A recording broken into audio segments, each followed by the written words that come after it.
Hello and welcome, ladies and gentlemen. Alors, aujourd'hui vous voulez parler des primates?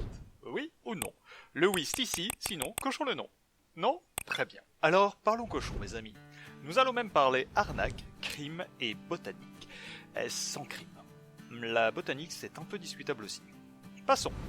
Les cochons domestiques ont globalement conservé les mêmes comportements de recherche de nourriture que leurs ancêtres sauvages.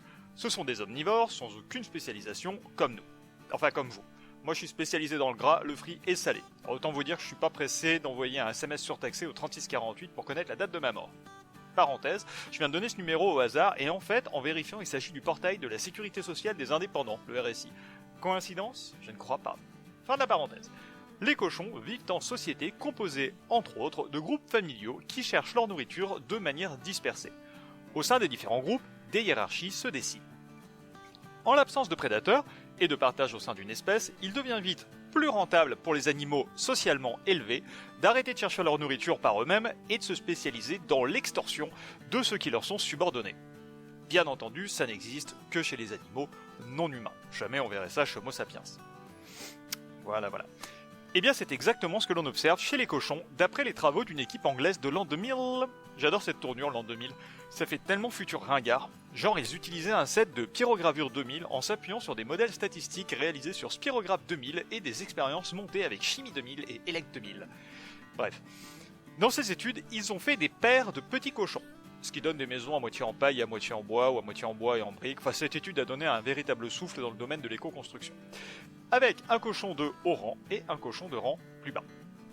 Une arène est construite avec des plaques de bois qui cachent la position de 8 seaux, dispersés un peu partout dans la pièce. Seul un seau contient de la nourriture accessible. Des 2 cochons, seul le subalterne a la chance d'apprendre, avant le test, lequel de ces 8 seaux possède la récompense. Ce qui va d'ailleurs très vite. Les cochons ont une excellente mémoire spatiale, comme le célèbre Christophe Cochon, qui découvrit un nouveau continent en se perdant. Non, du coup il s'est perdu, alors ça compte pas. Ensuite, les 2 cochons entrent en même temps. Au départ, bien entendu, le dominant cherche sa nourriture un peu au hasard sans vraiment regarder ce que fait l'autre. Il ne se doute pas de la scandaleuse machination produite par notre équipe anglaise de 1000. Mais rapidement, il se rend compte que l'autre s'en sort étrangement mieux que lui. Comme si... Damned. L'affreuse image se révèle à lui. L'autre sait. À partir de là, le cochon dominant se met à coller au basque du cochon informé et à lui piquer la nourriture systématiquement. On ne peut pas dire qu'il file un mauvais cochon. Ces cochons sont donc bien capables de changer leur comportement en passant d'honnêtes travailleurs, peu efficaces, à de redoutables racketteurs. Bien entendu, puisqu'il s'agit de femelles dans ces études, j'ai employé le terme cochon pour des raisons de jeu de mots, veuillez m'en excuser, on ressent d'autant plus fort l'adage « ne fais pas autrui ce que tu refuserais qu'on te fasse ». C'est donc très logiquement que vous vous dites « Mais la pauvre pitchoune, comment va-t-elle faire pour se nourrir, grandir, s'épanouir, s'inscrire à l'école pour avoir une future brillante, ce qui n'arrivera pas puisqu'elle partira à l'abattoir bien avant ?» Eh bien elle est autonome, elle ne veut pas être le dindon de la farce, hors de question d'être un cochon d'Inde. En 2002, une autre publication de la même équipe s'est penchée sur la réaction des subordonnés face à divers degrés de pression d'exploitation. Peu ou prou la même expérience a montré que les jeunes femelles développent des tactiques pour éviter de se faire piquer la nourriture. Tant que l'autre cochon est à proximité, la femelle de bas rang fait tout un cinéma, le fameux porcinet. Elle se promène au hasard, dépasse le seau, va vers un autre seau opposé, et dès qu'elle est plus proche de la nourriture que la rivale, que cette dernière ne peut plus la voir ou marche carrément dans une autre direction, la subalterne fonce chercher la nourriture pour la manger avant que l'autre ne se rende compte de la supercherie. Les subalternes informés font donc leur maximum pour tromper les dominantes naïves, et si elles pouvaient marcher au plafond, elles le feraient.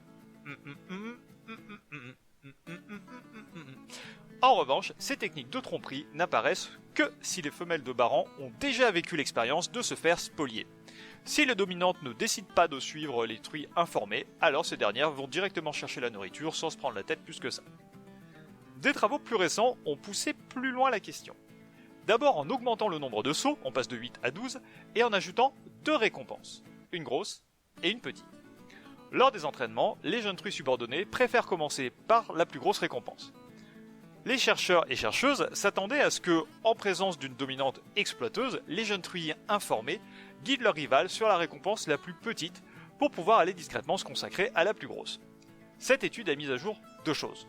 Premièrement, non, les truies perdent leur préférence pour la plus grosse récompense et privilégient la technique du cours Forest cours en accélérant à toute vitesse pour tenter de manger les 2 gamelles avant de se les faire voler, plutôt que de monter un plan horriblement compliqué qui n'est même pas forcément plus valable. D'ailleurs, il est très possible que cette solution privilégiée par les jeunes truies soit largement aussi efficace en termes d'accès à la nourriture que l'hypothèse des chercheurs et chercheuses. Chacun sa route, chacun son chemin. Deuxièmement, les truies apprennent très vite qui sont les individus dominants qui sont des mafiosi et ceux qui ne le sont pas. Étant maintenues ensemble dans le même enclos, elles se connaissent déjà avant d'arriver dans l'arène. Le comportement des subordonnés varie selon qui est la compagne. Quand la porte de l'arène s'ouvre, les truies accompagnées d'une exploiteuse rentrent comme des fusées, alors que celles dont la dominante se fout pas mal de ce qu'elles font trottinent tranquillement à la nourriture. Bref, malgré leur bonhomie, entre tromperie et sprint effréné, les cochons résolvent le problème de la lutte des classes en empruntant autant à Achille au pied rapide qu'à Ulysse aux mille ruses, et nul doute qu'avec cette panoplie, ils seraient sortis victorieux de la guerre de Troie, ces petits cochons. Si vous avez aimé cette chronique, vous pouvez cliquer sur j'aime, mettre des pouces bleus, laisser des commentaires, ça fait monter la vidéo dans l'algorithme de YouTube.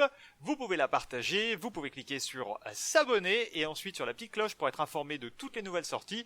Si vous voulez soutenir mon travail, il y a toujours le lien du Tipeee dans la description. Et puis voilà, je vous fais de gros bisous.